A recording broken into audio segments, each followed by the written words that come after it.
Well, hello again. This is Hiro.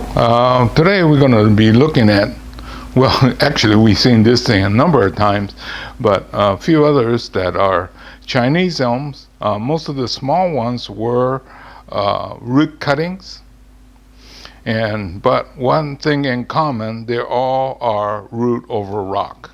This one here, remember when I was cleaning up, it came out of the ground. It was growing in the gravel, but under the gravel was a hard pan, or not a hard pan, but subsoil. So it was very shallow. So I was able to stick it on this rock and get it to grow. That was easy. Well, a few weeks ago, it was in a well-protected area, so it had these leaves like these on the left. And then I felt it was ready, so I put it in sun for about 2-3 weeks, and now it's starting to tighten up and get smaller. So what I thought I'd do today on this one here is to remove maybe an inch or so of the soil and expose more of the root.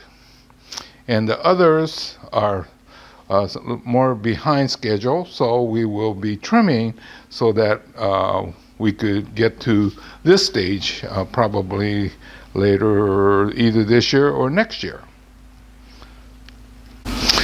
The trick behind this is slowly remove the soil, right?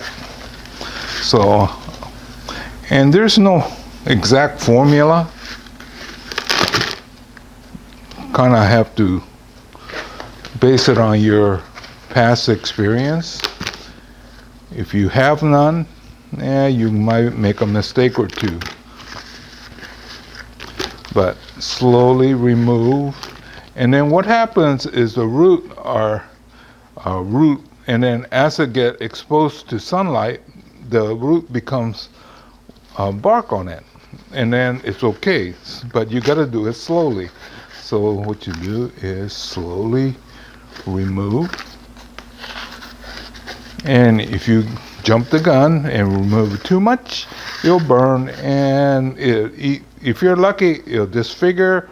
If you're unlucky, you might kill it. That's part of the learning experience. So anyway, you can see where the rock is, right? And I'm probably it's going to take me 3-4 sessions like this before I get this rock exposed. And then it'll probably go into a shallower training container, and we'll see. But then the other thing I'm going to do is trim this really quick. Different theories based on who's creating their root over rock, but I tend to like to have my foliage area very close to the rock, so I keep it trimmed like this. I'm not even trying to style. I'm just trying to make it so that there's plenty of workable material when I get down to actual styling, because the styling is going to be based on what's down below as well as what's above, right? You got to get that harmony. So anyway, that's all I'm going to do. I'll go back in the sun, and since I scraped off all the fertilizer, I probably should put some more fertilizer on it and stick it back in the sun. Okay, this is one of them.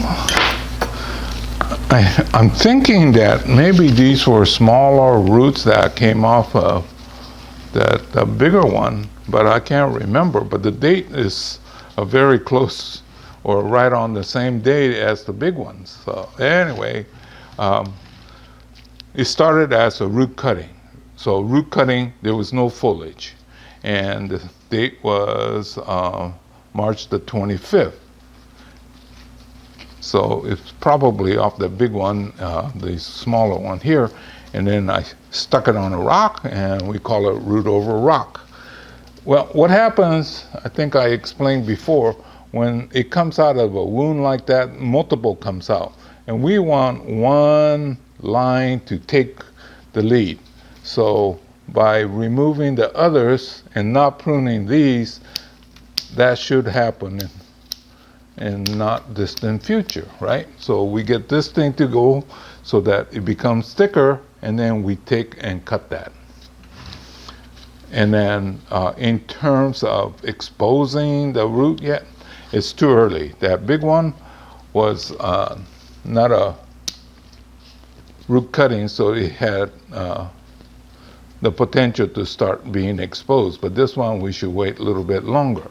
And also, you notice the leaves are bigger because these are still in protected area, 50% shade. Okay, here's another one. Looked like he sent out a little sucker at the base here. It might be interesting to keep. And this is the main one. We want to keep it really strong. And then when it gets about a third to a half of this thickness, we'll cut it, and then we start our movement process. And in the meantime, we get these shortened up. There might be a need for a lot of clean. Oh, this thing is off the bottom, huh? Oh, let me go ahead and check this out. I think we might end up cleaning this a little bit more now, or not. We could just wait. So this thing we don't need right here because it's coming at the base. This is what we need as a side branch. So eventually this is going to get shortened about here or even down here because the rock is down here, okay? You can't even see the rock yet. And then, like I was saying, this is just the growth process, so we're not even going to try to expose the rock yet. So you got to do these things in correct stages if you want it to come out good, not just okay. Let's take a look at this one here. Okay, this is a good example. I think I took some smaller stuff off. This is going to just be a side branch. It gets short. This one just keeps going.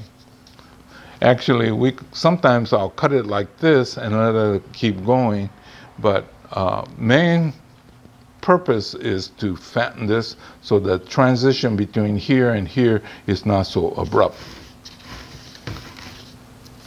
This one is just off to the side. We could probably make another plant out of that in the future. That's one thing about root cuttings. Anywhere there's a scar or cut, it'll re-sprout.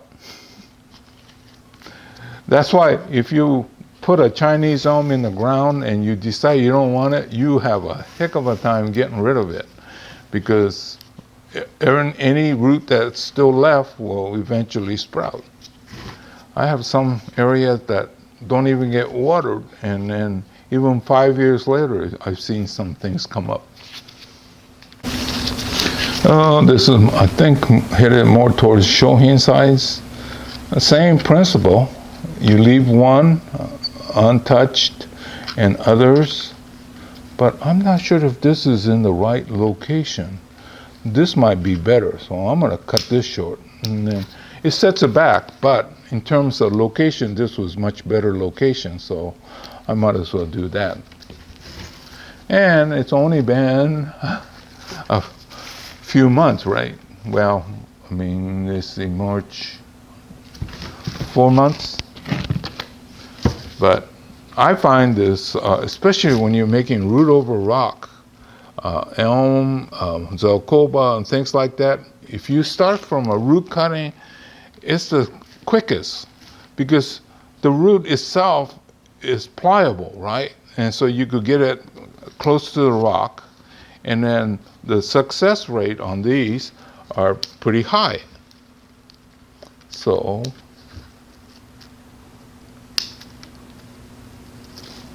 I'm thinking that this is the one that's going to get fattened.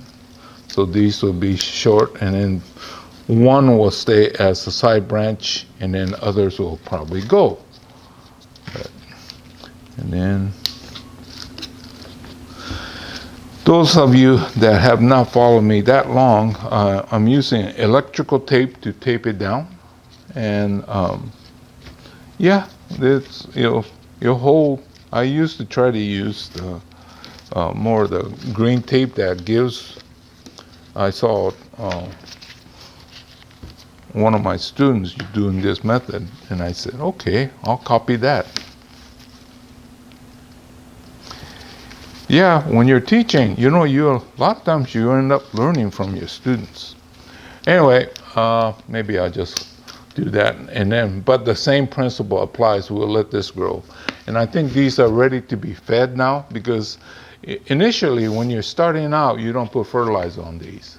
But now that they're starting to grow, I put fertilizer. They're not quite ready to be in sun. If these were in big containers, it could, but I'm going to put it back into that 50% shade area, which will produce these big leaves, but it'll be a lot safer than if I put them in too much sun and it gets dry and it dies. Then I have a big setback. Anyway, this has been the Chinese elm. Most of them are root, all of them are root over rock, and these 5 are from root cutting, so they had no foliage. And then the first big one was a plant that I got off the ground that had a very flat root structure, so I just stuck it on the rock. And then you'll probably see these. Only problem is I can't remember which ones went with which series, so hopefully we'll do enough so that you'll get a sense of what's happening around here. Okay, so this is Hiro saying goodbye. I'll see you again real soon in another chapter. This has been the Chinese Elm.